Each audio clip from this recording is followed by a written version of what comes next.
Webster Griffin Tarpley, author and historian. Welcome to the programme, sir. First of all, Mr. Tarpley, we had Vladimir Putin saying that measures should be taken to prevent a Libya-like scenario in Syria. I mean, in your opinion, how much is the scenario in Syria like that of Libya?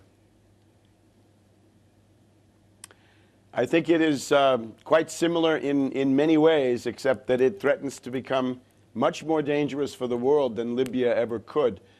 Just in terms of the Al-Houla massacre itself, I think world public opinion has a right to know that the Syrian government has now concluded their commission of inquiry about what happened. It was led by Brigadier General Qasem Soleimani, and their finding is that these killings were done by a death squad of about 800 fighters who attacked 2 Syrian military bases and then went on. They proceeded to carry out a massacre of civilian populations, and they targeted the people in the civilian populations who refused to join in the attack on the Assad government. So I think that's the death squad thesis fully confirmed. And I myself have compared Italian, Belgian, British, Russian, and other sources who all agree that the hegemonic fable in the Western world, in the NATO-controlled media, about the evil Assad ordering some kind of a massacre.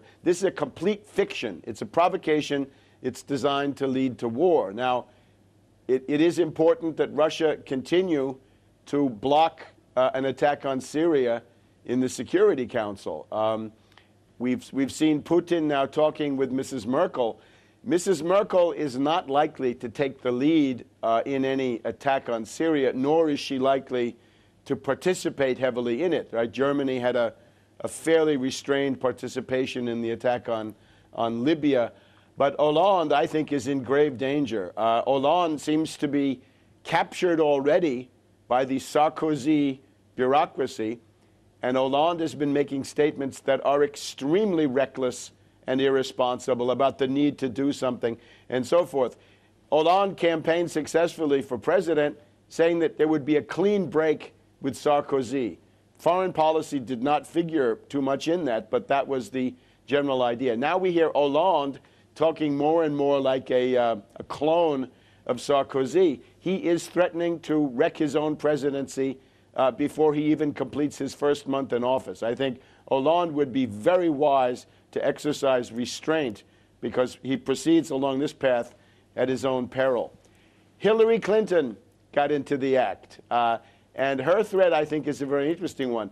Hillary Clinton says to Russia, you better watch out because you support Syria, and if you support Assad, you're going to create a civil war, and you Russians will be responsible. In reality, as everybody knows, it's the US, the British, France, NATO, the Israelis who are responsible for these death squads. Indeed. And so what do you think that we should expect in the coming weeks in Syria? Well, the rebellion, I think, it is politically defeated. And I would go back to the elections that took place, right? The 51% of Syrians who were willing to come out under sniper fire and vote, and really any vote was a vote against the death squads, whether you were for Assad or for some opposition group, and significant opposition people got elected. Since then, we've seen the Syrian National Council fall apart, and then we've seen this Al-Houla massacre, which is a kind of a Guernica, right, in the Spanish Civil War. It's an attempt to to generate foreign involvement. Right? The only hope for NATO is to invade and bomb Syria. So what Hillary Clinton is really saying is, Russia, if you prevent an outside invasion, then we're going to have a civil war. The only hope for NATO is to get enough hysteria in world public opinion to actually carry out the bombing and the invasion. I don't think they're succeeding. I think they came close this time, but it seems to me that they haven't quite gotten to critical mass. Now, of course, I'm sure they'll be back. I think it would be very important for some important world power to denounce these death squads. They were designed by Ambassador Negroponte. They were implemented by U.S. Ambassador Ford. This is a complete destabilization, cynically planned from top to bottom. Indeed. Well, I'm sorry, on that note, we'll have to leave it there. Many thanks to Dr. Webster Griffin Tarpley, author and historian from Washington. Thanks for your time there, sir.